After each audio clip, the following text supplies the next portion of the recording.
Hi students, good morning. All of you, welcome to the today's class. Students, in our social class, we already understood about the Western desert. That means the Thar desert. So, students, we have to understand more about this Thar desert. So before going to start this class, we have to talk or we have to recall something related to our previous class.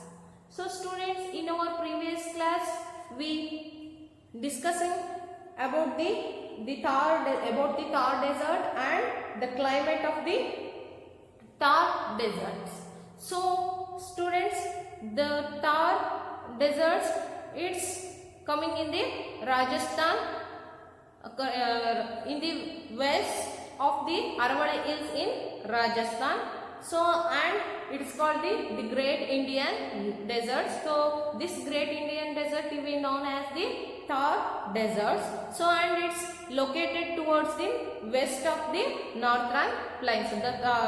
The Thar deserts, it's located in the west of the northern plains and it stretches from the Ran of Kutch and in Gujarat state and it up to stretches to the border of the Haryana state and it covers a large part in the Rajasthan states and it extends up to the in the west side ಪಾಕಿಸ್ತಾನದ ಪಶ್ಚಿಮ ದಿಕ್ಕಲ್ಲಿರ್ತಕ್ಕಂಥ ಈ ಪಾಕಿಸ್ತಾನದಲ್ಲೂ ಕೂಡ ಇದು extend ಆಗಿದೆ and it's covers 2,59,000 square kilometers of land it's covers.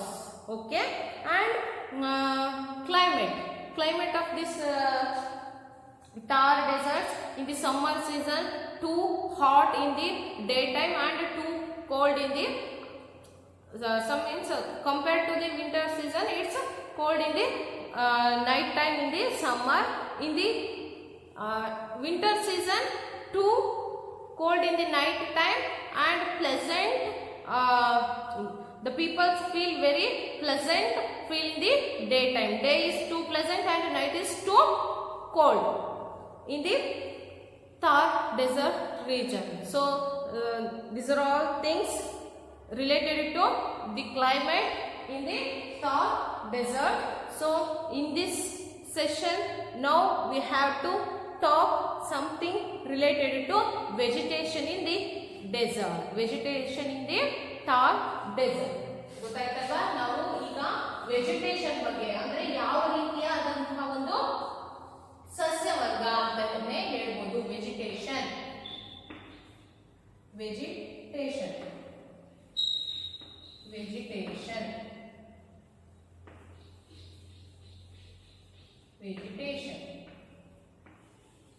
So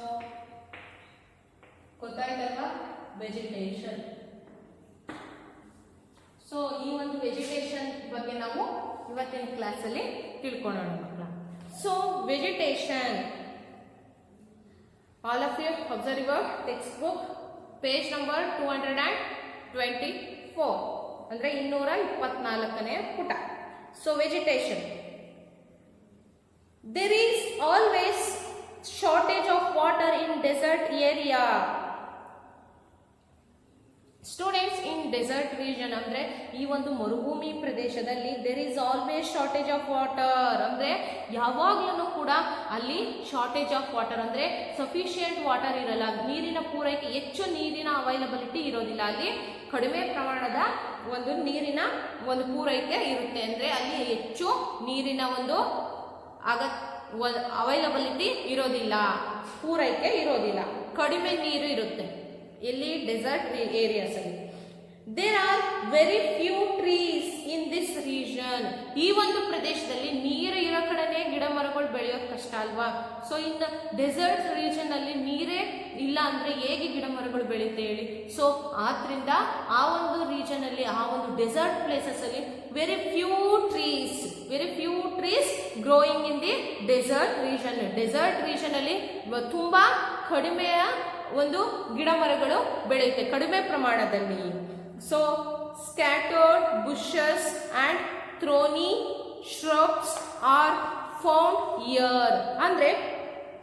ಅಂದ್ರೆ ಅಲ್ಲಲ್ಲಿ full ಚದುರಿದ ಹಾಗೆ, ಇಲ್ಲಿ ಈ ರೂಮಲ್ಲಿ ಒಂದ್ ಕಡೆ ಬೆಳೆದ್ರೆ ಪಕ್ಕದ ರೂಮಲ್ಲಿ, ಅದನ್ನ ಬಿಟ್ಟು ಇನ್ನೊಂದ್ ಕಡೆ ಎಲ್ಲೋ. ಸೊ ಆ ರೀತಿ ದೂರ ದೂರ ಅಲ್ಲಲ್ಲಿ. ಸೊ ಏನು ಬುಷಸ್ ಅಂಡ್ ಥ್ರೋನಿ shrubs ಅಂದ್ರೆ ಬುಷಸ್ ಅಂದ್ರೆ ಈ ಪೊದೆಗಳು, ಈ ಮುಳ್ಳಿನ ಗಿಡಗಳು, ಈ ರೀತಿಯ ಒಂದು ಗಿಡಗಳು ಆ ಒಂದು ಡೆಸರ್ಟ್ ರೀಜನ್ ಅಲ್ಲಿ ಬೆಳೆಯುತ್ತೆ. ವೆರಿ ಫ್ಯೂ ಅಂದ್ರೆ ಈ ತರದ ಒಂದು ಡೆಡ್ ಪ್ಲಾಂಟ್ಸ್ ಅಂತ ಹೇಳಿದ್ವಲ್ಲ, ಸೊ ಅವೆಲ್ಲ ಮುಳ್ಳಿನ ಗಿಡಗಳು ಅಲ್ವಾ. ಸೊ ಈ ರೀತಿಯಾದಂತಹ ಗಿಡಗಳು ಈ ಒಂದು ಡೆಸರ್ಟ್ ರೀಜನ್ ಅಲ್ಲಿ ಬೆಳೆಯುತ್ತೆ. ಯಾವ್ಯಾವ ಒಂದು trees? Bushes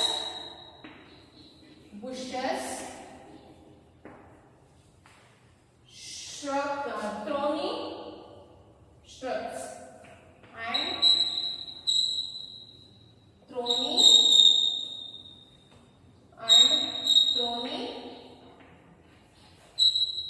shrubs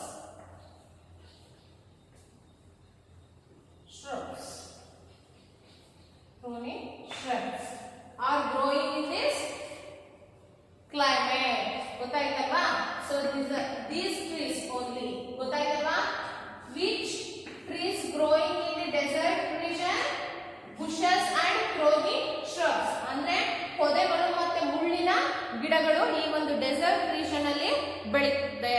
so next, cactus, kikar, babul, ಕೆರಿಪ್ are common trees in the deserts. So ಈ ಒಂದು ಅಂದ್ರೆ ಪೊದೆಗಳು, ಇಲ್ಲಿ ಏನಂತ ಹೇಳಿದ್ರೆ ಬುಷಸ್ ಅಂಡ್ ಥ್ರೋನಿ shrubs ಅಂದ್ರೆ ಪೊದೆಗಳ ರೂಪದಲ್ಲಿರ್ತಕ್ಕಂತ ಒಂದು ಗಿಡಗಳು ಮತ್ತೆ ಥ್ರೋನಿ shrubs. ಅದೇ ಯಾವ್ದು ಅಂದ್ರೆ ಮುಳ್ಳಿನ ಗಿಡಗಳು ಅಂದ್ರೆ cactus it's and thorny shrubs ಅಲ್ವಾ, ಅಂದ್ರೆ ಮುಳ್ಳಿನ ಗಿಡ ಅಲ್ವಾ. ಸೊ ಈ ಒಂದು ರೀಜನ್ ಅಲ್ಲಿ cactus,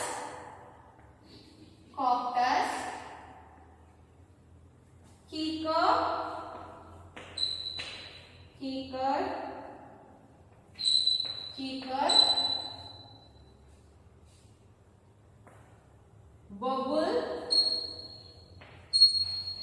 bubble, okay. So these plants are growing in this desert region. Which plants are growing in the desert region? Cactus, kikar, bubble, okay. These are all the example for the bushes and thorny shrubs. ಗೊತ್ತಾಯ್ತಲ್ವಾ? ಪೊದೆಗಳು ಮತ್ತೆ ಮುಳ್ಳಿನ ಒಂದು plants ಗಳು. So ಅದೇ ರೀತಿ the desert vegetation has the following features. ಈ ಒಂದು dessert vegetation ಅಂದ್ರೆ ಈ ಒಂದು ಡೆಸರ್ಟ್ ಅಲ್ಲಿ ಬೆಳೀತಕ್ಕಂಥ ಗಿಡಗಳು ಯಾವ ರೀತಿಯ ಗುಣಲಕ್ಷಣಗಳನ್ನ ಹೊಂದಿದೆ, ಯಾವ ರೀತಿಯ ಒಂದು ಫೀಚರ್ಸ್ ಅನ್ನ ಹೊಂದಿದೆ ಅನ್ನೋದನ್ನ ನಾವು ತಿಳ್ಕೊಳ್ಳೋಣ. ಅಂದ್ರೆ ಈ cactus, kikar, babul and these are all plants have which type of feature is there? ಅಂದ್ರೆ ಡೆಸರ್ಟ್ ಅಲ್ಲಿ ನೀರಿಲ್ಲ ಅಂದ್ರೂ ಕೂಡ ಈ ಗಿಡಗಳು ಅಲ್ಲಿ ಬೆಳೀತಾ ಇದೆ ಅಂದ್ರೆ ಏನಾದ್ರೂ ಒಂದು ಲಕ್ಷಣಗಳು ಏನು, ಯಾವ ರೀತಿಯ ಒಂದು ಫೀಚರ್ ಅನ್ನ ಹೊಂದಿದೆ ಅನ್ನೋದನ್ನ ನಾವು ತಿಳ್ಕೊಳ್ಳೇಬೇಕಲ್ವಾ. So the trees have long roots which go deep into the soil in search of water. Students, the trees have long roots. In the desert region, growing plants have long roots which go deep into the soil in search of water. So the trees have long roots and it's go deep in the soil for searching the water in the desert region plants. ಅಂದ್ರೆ ಈ ಒಂದು plants ಗಳು ತುಂಬಾ ಉದ್ದವಾದಂತಹ ಒಂದು ಬೇರುಗಳನ್ನ ಹೊಂದಿರುತ್ತೆ. ಅದು ಮಣ್ಣಿನ ಒಳಗಡೆ ಆಳಕ್ಕೆ ಇಳಿದು ಹೋಗುತ್ತೆ. ಯಾವುದಕ್ಕೋಸ್ಕರ? ಸರ್ಚ್ ಆಫ್ ವಾಟರ್ ಅಂದ್ರೆ ನೀರನ್ನ ಹುಡುಕೋದಕ್ಕೋಸ್ಕರ ಈ ಒಂದು ಗಿಡಗಳ ಬೇರುಗಳು ಭೂಮಿಯ ಆಳದಲ್ಲಿ ನೀರನ್ನ ಹುಡುಕೋದಕ್ಕೋಸ್ಕರ ಭೂಮಿಯ ಆಳಕ್ಕೆ ಹೋಗುತ್ತೆ. So next, some trees have thick bark which prevent loss of moisture. Some trees have thick bark ಅಂದ್ರೆ ಸಮ್ ಟ್ರೀಸ್ ಕೆಲವೊಂದು ಗಿಡಗಳು ಮರಗಳು ಏನ್ ಮಾಡುತ್ತೆ ಥಿಕ್ ಬಾರ್ಕ್ ಅಂದ್ರೆ ದಪ್ಪವಾದಂತಹ ಒಂದು ತೊಗಟೆಯನ್ನ ಹೊಂದಿರುತ್ತೆ, ದಪ್ಪವಾದಂತಹ ಒಂದು ತೊಗಟೆಯನ್ನ ಹೊಂದಿರುತ್ತೆ. ಸೊ ಈ ರೀತಿ ದಪ್ಪವಾಗಿರ್ತಕ್ಕಂಥ ಒಂದು ತೊಗಟೆಯನ್ನ ಹೊಂದಿರೋದ್ರಿಂದ ಏನಾಗುತ್ತೆ ಮಕ್ಕಳ, which prevent loss of moisture ಅಂದ್ರೆ ಈ ಒಂದು ಮಾಯಿಶ್ಚರ್ ತೇವಾಂಶ ಕಡಿಮೆ ಆಗೋದನ್ನ ಅಂದ್ರೆ ತೇವಾಂಶ ಹೋಗೋದನ್ನ ಇದು ತಡೆಯುತ್ತೆ. ಯಾವುದು? ಈ ಒಂದು ಥಿಕ್ ಬಾರ್ಕ್ ಅಂದ್ರೆ ದಪ್ಪವಾದಂತ ಒಂದು ತೊಗಟೆ ಏನ್ ಮಾಡುತ್ತೆ, ಈ ಒಂದು ತೇವಾಂಶವನ್ನ ಲಾಸ್ ಆಗೋದನ್ನ ತಡೆಯುತ್ತೆ. Some next small and waxy leaves help in conserving water. Small and waxy leaves help in conserving water ಅಂದ್ರೆ ಈ ಸ್ಮಾಲ್ ಅಂಡ್ ವ್ಯಾಕ್ಸಿ ಅಂದ್ರೆ ಈ ಮೃದುವಾಗಿರ್ತಕ್ಕಂಥ ಅಂದ್ರೆ ಮೇಣದಂತಹ ಎಲೆಗಳು ಏನ್ ಮಾಡುತ್ತೆ, ಹೆಲ್ಪ್ ಇನ್ ಕನ್ಸರ್ವಿಂಗ್ ವಾಟರ್ ಅಂದ್ರೆ ನೀರನ್ನ ಕನ್ಸರ್ವ್ ಮಾಡುತ್ತೆ, ಸಂರಕ್ಷಿಸುತ್ತೆ. Next some plants have thorns which reduces the excessive loss of moisture. Some plants have thorns which reduce the excessive loss of moisture. ಅಂದ್ರೆ ಈ ಒಂದು ಗಿಡಗಳಲ್ಲಿ ಥ್ರೋನಿಸ್ ಅಂದ್ರೆ ಮುಳ್ಳುಗಳು ಇರುತ್ತಲ್ಲ, ಸೊ ಈ ಒಂದು ಮುಳ್ಳುಗಳು ಏನ್ ಮಾಡುತ್ತೆ, ಇಟ್ ರೆಡ್ಯೂಸಸ್ ಅಂದ್ರೆ ಎಕ್ಸೆಸಿವ್ ಲಾಸ್ ಆಫ್ ಮಾಯಿಶ್ಚರ್ ಅಂದ್ರೆ ಈ ಹೆಚ್ಚು ಈ ಮಾಯಿಶ್ಚರ್ನೆಸ್ ಈ ಒಂದು ತೇವಾಂಶ ಅಂದ್ರೆ ಈ ಹಸಿಯಾದಂತಹ ಒಂದು ಅಂಶ ಇದು ಕಡಿಮೆ ಆಗೋದನ್ನ ಏನ್ ಮಾಡುತ್ತೆ, ಈ ಮುಳ್ಳುಗಳು ಕಡಿಮೆ ಮಾಡುತ್ತೆ. ಅಂದ್ರೆ ಇಟ್ಸ್ ರೆಡ್ಯೂಸಸ್ ಅಂದ್ರೆ ಹೆಚ್ಚು ಪ್ರಮಾಣದಲ್ಲಿ ತೇವಾಂಶ ಹೋಗೋದನ್ನ ಕಡಿಮೆ ಆಗೋದನ್ನ ಈ ಒಂದು ಮುಳ್ಳುಗಳು ತಡೆಯುತ್ತೆ, ರೆಡ್ಯೂಸ್ ಮಾಡುತ್ತೆ ಅಂದ್ರೆ ಕಡಿಮೆ ಮಾಡುತ್ತೆ. So next, so these are all the related to the features related to the deserts region plants. Okay, desert region plants features ಇದಿಷ್ಟು ಕೂಡ ಗೊತ್ತಾಯ್ತಲ್ವಾ. ಸೊ ಈ ರೀತಿ ಅಂದ್ರೆ ಬೇರುಗಳು ಭೂಮಿಯ ಆಳಕ್ಕೆ ಹೋಗಿರೋದ್ರಿಂದ ಏನ್ ಮಾಡುತ್ತೆ, ಭೂಮಿಯ ಆಳದಲ್ಲಿ ಇರ್ತಕ್ಕಂಥ ನೀರುಗಳನ್ನ ಗ್ರಾಫ್ ಮಾಡ್ಕೊಳುತ್ತೆ, ಅಬ್ಸರ್ವ್ ಮಾಡುತ್ತೆ. ಸೊ ಅದೇ ರೀತಿ ಈ ಒಂದು ವ್ಯಾಕ್ಸಿ ಆದಂತ ಲೀವ್ಸ್ ಈ ಥ್ರೋನ್ಸ್ ಏನ್ ಮಾಡುತ್ತೆ, ದಿಸ್ ಪ್ಲಾಂಟ್ಸ್ ಈ ಒಂದು ಗಿಡಗಳ ಒಂದು ಮಾಯಿಶ್ಚರ್ನೆಸ್ ನ ಅಂದ್ರೆ ತೇವಾಂಶವನ್ನ ಏನ್ ಮಾಡುತ್ತೆ, ಅವಾಯ್ಡ್ ಮಾಡುತ್ತೆ. ತೇವಾಂಶವನ್ನ ಏನ್ ಮಾಡುತ್ತೆ ಮಕ್ಕಳ, ಅವಾಯ್ಡ್ ಮಾಡುತ್ತೆ ಅಂದ್ರೆ ಲಾಸ್ ಆಫ್ ಮಾಯಿಶ್ಚರ್ ನ ರೆಡ್ಯೂಸ್ ಮಾಡುತ್ತೆ. ಸೊ ಗೊತ್ತಾಯ್ತಲ್ವಾ ನಿಮ್ಗೆ. So next, there is soil erosion as the land is dry and there is absence of vegetation. There is a soil erosion as the land is dry and there is absence of vegetation. ನೋಡಿ, ಈ ಒಂದು desert region ಅಲ್ಲಿ loose sands ಇರೋದ್ರಿಂದ ಈ ಗಾಳಿಗೆ ಏನಾಗುತ್ತೆ, ರಭಸವಾಗಿ ಬೀಸತಕ್ಕ ಅಂದ್ರೆ ಸ್ಟ್ರಾಂಗ್ ವಿಂಡ್ಸ್ ಗೆ ಈ ಒಂದು ಸಾಯಿಲ್ ಏನ್ ಮಾಡುತ್ತೆ, ಆ ಒಂದು ವಿಂಡ್ಸ್ ಜೊತೆನೆ ಮೂವ್ ಆಗುತ್ತೆ. ಸೊ ಈ ರೀತಿ ಮೂವ್ ಆಗೋದ್ರಿಂದ ಆ ಒಂದು ಪರ್ಟಿಕ್ಯುಲರ್ ಪ್ಲೇಸ್ ಅಲ್ಲಿ ಅಂದ್ರೆ ಆ ಒಂದು ಸ್ಟ್ರಾಂಗ್ ವಿಂಡ್ಸ್ ಬ್ಲೋ ಆಗಿರ್ತಕ್ಕಂಥ ಪರ್ಟಿಕ್ಯುಲರ್ ಪ್ಲೇಸ್ ಅಲ್ಲಿ ಏನಾಗಿರುತ್ತೆ, ಇರ್ತಕ್ಕಂಥ soil it's move to one place to another place. ಈ ಪ್ಲೇಸ್ ಇಂದ ಇನ್ನೊಂದು ಪ್ಲೇಸ್ ಗೆ ಮೂವ್ ಆಗುತ್ತೆ ಅಲ್ವಾ. ಸೊ ಈ ರೀತಿ ಮೂವ್ ಆದಾಗ ಆ ಒಂದು ಪರ್ಟಿಕ್ಯುಲರ್ ಪ್ಲೇಸ್ ಅಲ್ಲಿ ಏನ್ ಕ್ರಿಯೇಟ್ ಆಗುತ್ತೆ, ಸಾಯಿಲ್ ಎರೇಷನ್. ಏನ್ ಕ್ರಿಯೇಟ್ ಆಗುತ್ತೆ, ಸಾಯಿಲ್ ಎರೇಷನ್ ಅಲ್ವಾ. ಸಾಯಿಲ್ ಎರೇಷನ್ ಅಂದ್ರೆ ಏನು, ಮಣ್ಣಿನ ಸವೆತ ಅಂತ ಹೇಳಿ, ಮಣ್ಣಿನ ಸವೆತ. ಸೊ ಈ ರೀತಿಯಾದಂತಹ ಸಾಯಿಲ್ ಎರೇಷನ್ ಕ್ರಿಯೇಟ್ ಆಗುತ್ತೆ ಯಾವಾಗ ಈ ಒಂದು ಲೂಸ್ ಸ್ಯಾಂಡ್ ಇರೋದ್ರಿಂದ ರಭಸವಾಗಿ ಗಾಳಿ ಬೀಸಿದಾಗ ಆ ಗಾಳಿಯ ಜೊತೆ ಅಲ್ಲಿರ್ತಕ್ಕಂಥ ಮರಳು ಕೂಡ ಹಾರಿ ಹೋದಾಗ ಏನಾಗುತ್ತೆ, ಆ ಗಾಳಿಯ ಜೊತೆ ಹೋದಾಗ ಅಲ್ಲಿ ಇನ್ನ ಒಂದು ಪರ್ಟಿಕ್ಯುಲರ್ ಲ್ಯಾಂಡ್ ಅಲ್ಲಿ ಸಾಯಿಲ್ ಎರೇಷನ್ ಮಣ್ಣಿನ ಸವೆತ ಉಂಟಾಗುತ್ತೆ. So next, dry and there is absence of vegetation. ಈ ರೀತಿ ಸಾಯಿಲ್ ಎರೇಷನ್ ಆಗೋದ್ರಿಂದ ಏನಾಗುತ್ತೆ, ಅಲ್ಲಿ ಆಬ್ಸೆನ್ಸ್ ಆಫ್ ವೆಜಿಟೇಷನ್, ಅಲ್ಲಿ ಯಾವ ಗಿಡಗಳು ಬೆಳೆಯೋದಿಲ್ಲ, ಮಣ್ಣಿದ್ರೆ ತಾನೇ ಬೆಳೆಯೋದು. ಸೊ ಮಣ್ಣೇ ಇಲ್ಲ ಅಲ್ಲಿ ಅಂತ ಹೇಳಿದ್ರೆ, ಭೂಸವೆತ ಉಂಟಾಗಿದೆ ಅಂತ ಹೇಳಿದ್ರೆ ಅಲ್ಲಿ ವೆಜಿಟೇಷನ್ಸ್ ಕ್ರಿಯೇಟ್ ಆಗುತ್ತೆ, ಅಂದ್ರೆ ಸಸ್ಯವರ್ಗಗಳು ಬೆಳೆಯುತ್ತಾ ಇಲ್ಲ ಅಲ್ವಾ. So next, this results in the formation of sand dunes.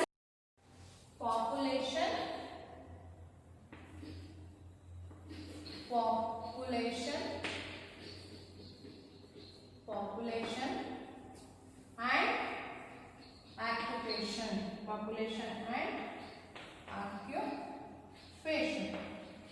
population and occupation. ಗೊತ್ತಾಯ್ತಲ್ವಾ? So now we have to talk about the population and occupation in the desert region. So students, in the population and occupation, ಈ ಒಂದು desert region ಅಲ್ಲಿ ಇರ್ತಕ್ಕಂಥ ಜನರು ಯಾವ ರೀತಿಯ ಒಂದು work ಅನ್ನ ಮಾಡ್ತಿದ್ದಾರೆ ಅಂದ್ರೆ ಯಾವ ರೀತಿಯ ಒಂದು ಜೀವನವನ್ನ ನಡೆಸ್ತಿದ್ದಾರೆ, ಅವರ ಲೈಫ್ ಸ್ಟೈಲ್ ಹೇಗಿದೆ, ಅವರ ಡ್ರೆಸ್ಸಿಂಗ್ ಸೆನ್ಸ್ ಹೇಗಿದೆ, ಅವರ ಫುಡ್ ಸ್ಟೈಲ್ ಹೇಗಿದೆ, ಅವರ ಒಂದು ಆಕ್ಯುಪೇಷನ್ ಏನು ಅನ್ನೋದನ್ನ ನಾವು ಈ ಒಂದು ಡೆಸರ್ಟ್ ರೀಜನ್ ಅಲ್ಲಿ ತಿಳ್ಕೊಳ್ಳೋಣ ಮಕ್ಕಳು. So all of you observe the page number 225. Page number 225 ನ ಎಲ್ಲರೂ ಕೂಡ ಓಪನ್ ಮಾಡಿ ನಿಮ್ಮ ಟೆಕ್ಸ್ಟ್ ಬುಕ್ ಅನ್ನ ಅಬ್ಸರ್ವ್ ಮಾಡಿ. So the Thar desert area is thinly populated. ಅಂದ್ರೆ ಈ ಥಾರ್ ಡೆಸರ್ಟ್ ಅಂತಕ್ಕಂಥದ್ದು ಥಿನ್ಲಿ ಪಾಪ್ಯುಲೇಟೆಡ್ ಅಂದ್ರೆ ಈ ಡೆಸರ್ಟ್ ರೀಜನ್ ಅಲ್ಲಿ ನೀರಿನ ಪ್ರಮಾಣ ಕಡಿಮೆ ಇರೋದ್ರಿಂದ ಏನಾಗುತ್ತೆ, ಆ ಒಂದು ಡೆಸರ್ಟ್ ರೀಜನ್ ಅಲ್ಲಿ ಥಿನ್ಲಿ ಪಾಪ್ಯುಲೇಟೆಡ್ ಅಂದ್ರೆ ಕಡಿಮೆ ಪ್ರಮಾಣದ ಜನರು ವಾಸ ಮಾಡ್ತಿದ್ದಾರೆ. Life in the desert region is very harsh. ಅಂದ್ರೆ ಈ ಒಂದು ಡೆಸರ್ಟ್ ರೀಜನ್ ಅಲ್ಲಿ ಇರ್ತಕ್ಕಂಥ ಪೀಪಲ್ಸ್ ತುಂಬಾ ಹಾರ್ಶ್ ಆಗಿರ್ತಕ್ಕಂಥ ಒಂದು ಲೈಫ್ ಸ್ಟೈಲ್ ಅನ್ನ ಲೀಡ್ ಮಾಡ್ತಿದ್ದಾರೆ. ತುಂಬಾ ಹಾರ್ಶ್ ಆಗಿರ್ತಕ್ಕಂಥ ಲೈಫ್ ಸ್ಟೈಲ್ ಅನ್ನ ಲೀಡ್ ಮಾಡ್ತಿದ್ದಾರೆ. ಯಾವ ರೀತಿ? ಯಾಕಪ್ಪ ಅಂದ್ರೆ ಅಲ್ಲಿ ನೀರಿನ ಒಂದು ಅವೈಲಬಿಲಿಟಿ ಕಡಿಮೆ ಇರೋದ್ರಿಂದ ತುಂಬಾ ಕಠಿಣವಾಗಿರ್ತಕ್ಕಂಥ ಒಂದು ಡಿಫಿಕಲ್ಟ್ ಲೈಫ್ ಅನ್ನ ಲೀಡ್ ಮಾಡ್ತಿದ್ದಾರೆ in the desert peoples. Harsh because of advisory climate ಅಂದ್ರೆ ತುಂಬಾ ಡಿಫಿಕಲ್ಟ್ ಆಗಿರ್ತಕ್ಕಂಥ ಒಂದು ವೆದರ್ ಕಂಡೀಷನ್ ಇರೋದ್ರಿಂದ ಏನಾಗಿದೆ, ಅಲ್ಲಿನ ಪೀಪಲ್ಸ್ ಲೈಫ್ ಸ್ಟೈಲ್ ತುಂಬಾ it's too harsh. With extreme temperature. ಯಾವುದರಿಂದ? ಎಕ್ಸ್ಟ್ರೀಮ್ ಟೆಂಪರೇಚರ್ ಅಂದ್ರೆ ಹೈ ಟೆಂಪರೇಚರ್ ಇರೋದ್ರಿಂದ, ಅತಿ ಹೆಚ್ಚು ಉಷ್ಣಾಂಶ ಇರೋದ್ರಿಂದ ಆ ಒಂದು ಡೆಸರ್ಟ್ ರೀಜನ್ ಅಲ್ಲಿ the peoples leading to harsh life.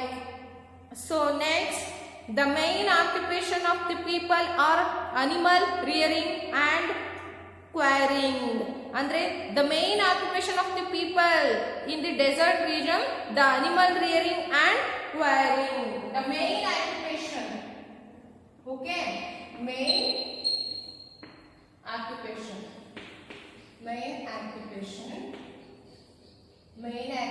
in the desert region. What? Animal rearing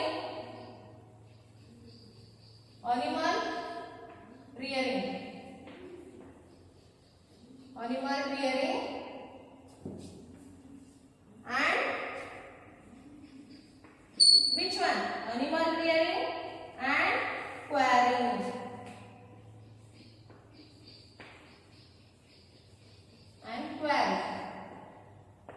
ಗೊತ್ತಾಯ್ತಲ್ವಾ? So animal ಪ್ರಾಣಿಗಳನ್ನ ಸಾಕೋದು ಮತ್ತೆ ಈ ಕಲ್ಲಿನ ಗಣಿಗಾರಿಕೆ, ಕ್ವಾರಿಂಗ್ ಅಂದ್ರೆ ಕಲ್ಲು ಗಣಿಗಾರಿಕೆ ಅಂತ ಹೇಳಿ ಕರಿತೀವಿ.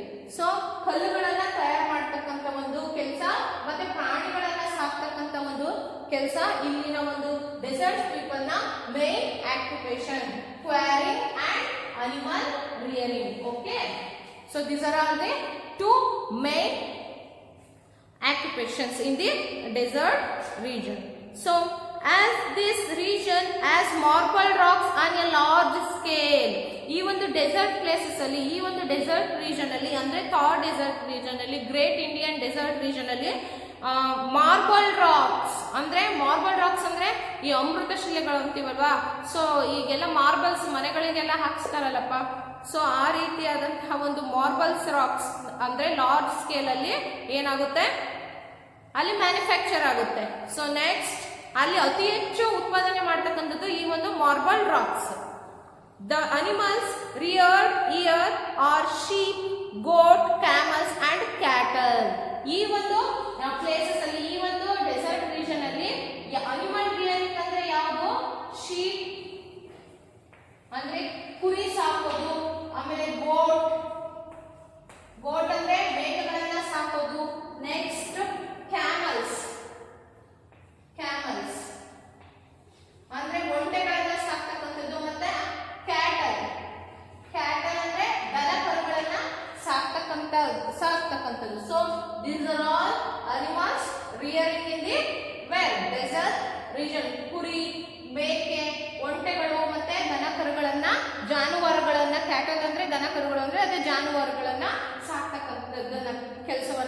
ಮಾಡ್ತಾರೆ ಈ ಒಂದು desert region people's.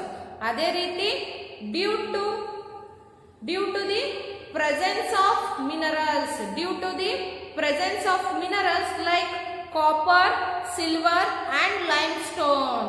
Due to the presence of minerals ಅಂದ್ರೆ ಈ ಒಂದು ರೀಜನ್ ಅಲ್ಲಿ due to the presence of minerals like copper, silver and limestone mining also takes place here. ಈ ಡೆಸರ್ಟ್ ಪ್ಲೇಸ್ ಅಲ್ಲಿ ಮೈನಿಂಗ್ ವರ್ಕ್ ಅಂದ್ರೆ ಈ ತಾಮ್ರ, ಕಾಪರ್, ಸಿಲ್ವರ್ ಅಂದ್ರೆ ಬೆಳ್ಳಿ, ಅದೇ ರೀತಿ ಲೈಮ್ ಸ್ಟೋನ್ ಅಂದ್ರೆ ಸುಣ್ಣದ ಕಲ್ಲುಗಳು. ಸೊ ಇದರ ಒಂದು ಗಣಿಗಾರಿಕೆ ಕೂಡ ಈ ಒಂದು ಡೆಸರ್ಟ್ ರೀಜನ್ ಅಲ್ಲಿ ಆ ಒಂದು ಪೀಪಲ್ಸ್ ಮಾಡ್ತಾರೆ. ಸೊ ಅನದರ್ ವರ್ಕ್ ಯಾವುದು? So mining and mining. Okay, mining quarrying ಅಂದ್ರೆ ಅದೇ ಮೈನಿಂಗ್ ಗೊತ್ತಾಯ್ತಲ್ವಾ? So mining which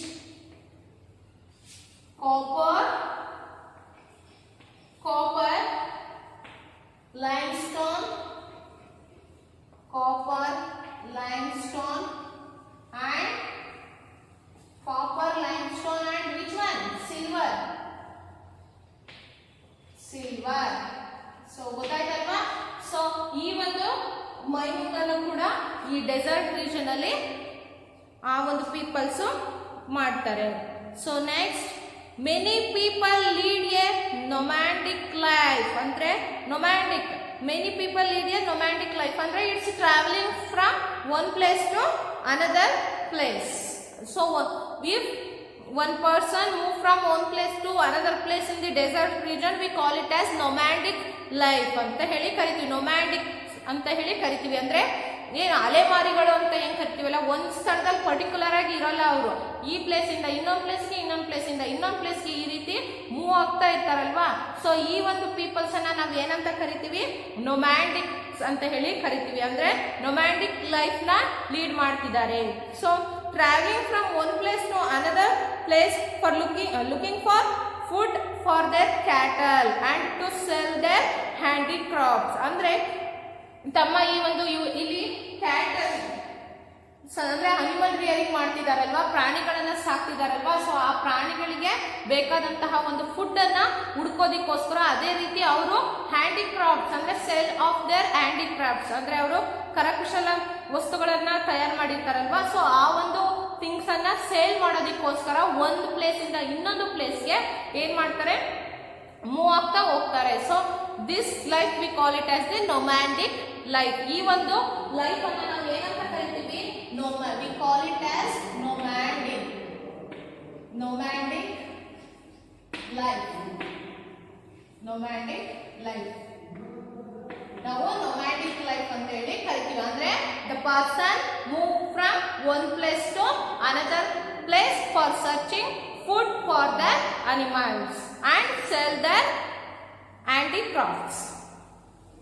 Next, they do not have permanent homes. ಅಂದ್ರೆ ತಮ್ಮದೇ ಆದಂತಹ ಸ್ವಂತ ಮನೆಗಳನ್ನು ಕೂಡ ಹೊಂದಿಲ್ಲ.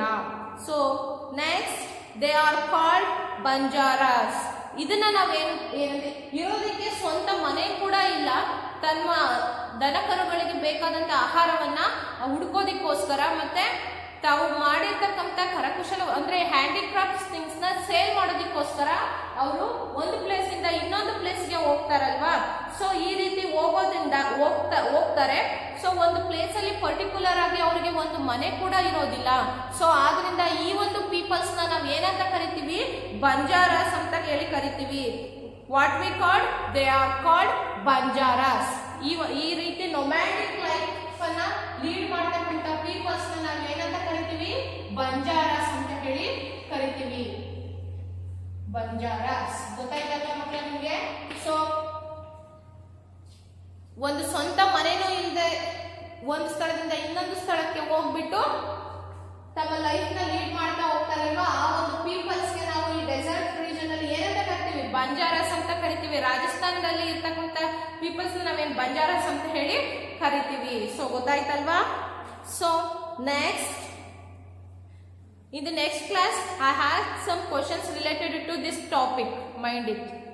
Next, they travel on camels across the desert in groups called caravan. they travel on camels across the desert in groups called caravan.